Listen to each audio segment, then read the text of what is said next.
Kış yaklaştı. Dışarıda çalışmak zorundayız. Benim hiçbir geleceğim yok, sigortam yok. Tek yalnız yeşil kartlıyım ama geçinemiyoruz. Burada İşkur'a yazıyorlar. 10 senedir benim adımı yazdırıyorum, benim adım çıkmıyor. Çünkü çocuklarıma, aileme mecbur bakmak zorundayım. Ama işler de olmuyor. Bu ayakkabıyla geçinemiyoruz. 5 yıldır bu işi yapıyorum. 10 yıldır adımı yazdırıyorum İşkur'a. Benim adım çıkmıyor. Ben burada sigortalı olmadığım sürece, maaşım olmadığı sürece hep aç kaldık. Bu kışta bu işi yapıyoruz, çok zorlanıyoruz. İnan ki bazen istiftah etmiyorum sabah, akşama kadar, yağmur yağarken.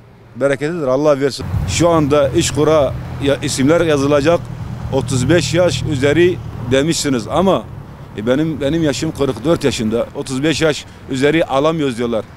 Zaten adımı da yazıyorum, ismim çıkmıyor. Ama şu 35 yaş üzeri sınırı kaldırırsanız çok memnun oluruz. Tüm yetkililere duyuruluyorum.